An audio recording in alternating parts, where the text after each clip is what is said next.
This is a matchup for the ages. Audie cuts a path straight to the paint, and she serves up a slam dunk. Hope Audie may have the win, but Frank really got the W on that play. That's gotta hurt.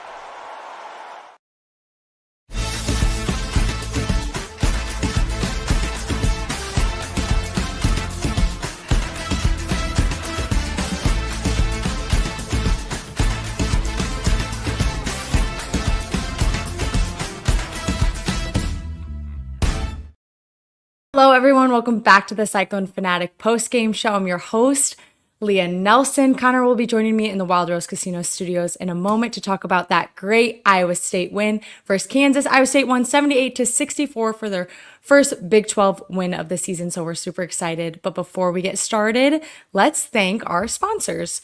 Starting off with Channel Seed, once again, they are our title sponsor for both the men's and women's shows. We're super excited to have them on board. They're great Iowa State fans, and we're huge fans of them. And our friends over at Fairway Meat and Grocery, again, you guys can get great produce over at Fairway for all of your tailgating or just dinner needs. So make sure you check out Fairway when you can. All right, Connor, join me in the studio. I hope it's not too loud with the band. Can you hear him, Aiden? I mean, it was pretty hype there. I think Matt Van Week. There you go. Are we good? Yes, we're good. I was Okay, like, it's pretty awesome. hype over in Hilton at Coliseum, so I understand. But how you doing? Yeah, fantastic. It's been a really fun day of sports with Iowa State going on in the college football playoff, and I mean, that was a TCOB take care of business game. Classic Iowa State to do that at Hilton and escape with a 14-point win. I knew I'd find the score. They're in different spots than they used to be. I know. Had to get my footing again. But yeah, great game for Iowa State today, and a really big win to get that one, especially to do it as comfortably as they did. What seemed like the difference maker for Iowa State? I mean, it looks like they came out hot and they were kind of in control of the whole entire game. Yeah, so the first quarter, it was Audie Crooks. She finished with 16 of the first 19 points for Iowa State. Then she didn't attempt a shot in the second quarter. I was curious to that. I'm going to ask Bill in the postgame, and we'll get to the bottom of, the reasonings of why that happened. But what it was Iowa State's leaders really took a step. Emily Ryan had her best game of the season high with 19 points. And Sydney Harris had a couple of big threes.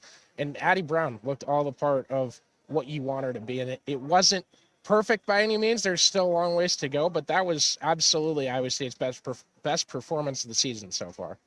Talk about Emily Ryan. I mean, I'm a huge fan of her. It was really exciting to see her get season high. She looked like she was just in control. She was going to get to the hoop, make a basket no matter what. What seemed different about her? Did she have a different mentality? Was it just like her game, or what did you see over at Hilton? I do think the 9 days of rest help a lot. The other part is just easing into the season. She started out on a pitch count, a minutes restriction that they call in basketball. Bill Finley does the baseball analogies, so then they all get in my head. But so she's been kind of eased into the season so far, and you want to keep taking steps. And there's some games where it almost seems by design she's not going to score a point tonight, and there's others where it's like, give Emily the ball. That's where the points need to come from. And this was kind of in the middle of both those. I think she is just coming into her game, and we're at that point in the season where she's got to start stepping up a little bit more and really get into that rhythm. And I think we saw the first part of that, I guess, today. It was exciting because we talked like Audie's always going to be on. It seems, she's always leading the team. But then when it's not working for her and the other team makes adjustments, which they will, it's cool to see, other people step up. Emily, Addie Brown, Harris. Talk about some other players that you saw just make a little bit of a difference this game. Yeah, Sydney Harris has really, the whole year, she has really impressed me. I can't think of a transfer that's made as much of an impact as she has, and in how good she is shooting the three it always sticks out to me. The other part from today, we got there's a few calls, and we up here call it Bill Finley's glare, and he'll just sit there and glare at the ref for a possession or two. But yeah, nothing obviously came back to really bite Iowa State, and obviously they got out of the game with a win, so that's always a positive sight for those guys. It was exciting. It was exciting to see her step up, especially with Kinsey out. I mean, you got to have everyone step up. You never know what's going to happen, and you never know how the refs are going to call a game. I hate blaming things on the ref, but correct me if I'm wrong. It seems like they were calling anything and everything. I think the broadcast was saying like fourth quarter, it almost got up to 60 fouls. That's what I was going to say. It was like, it was a lot. And the funny thing is, when we were watching at home, you could hear speaking of which, Hilton seemed like it was popping today. There was a lot of people. Matt Van Winkle posted a picture, and there was a lot of Cyclone fans there, which was exciting. But you could hear them moaning, groaning out every time the refs called a foul. So I'm glad I wasn't the only one that thought it was crazy.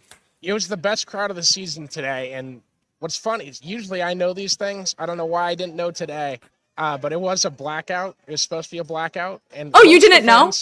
I had no idea. Well, you're wearing exactly what you needed to. Yeah, I usually wear. I got like 2 or 3 of these. They all look the exact same, and people think I wear the same shirt every day. But yeah, no, it looked all the part. I was impressed with the fans. For some reason, it's been a harder topic to do is any sort of color out in Ames. But they did a good job today. So I should say we lost that with the men's game last year. We've been getting better in Ames doing that. So I agree. So what can Iowa State take from this win moving forward? They've got a big game on Sunday against Utah. It's at Hilton again, which is exciting. But what can they take from this win moving forward? It's a good win, and you haven't had a ton of them this year. It's a win against a team that you're going to play and your conference opponent, all that stuff. I think you guys are smart enough to know what I'm saying.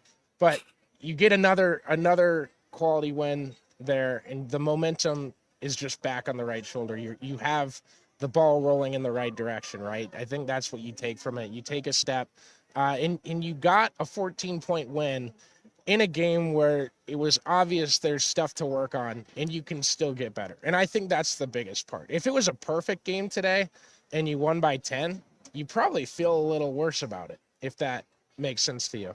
But you take that step that you need to take. There's some stuff you got to get better at. Go back in the lab, get better, come out and do it again on Sunday. Not to look too far ahead, but what adjustments do you think Iowa State can make from this game? Obviously, like you said, it was great, but it wasn't perfect. So what can they take to kind of prepare for this Sunday game?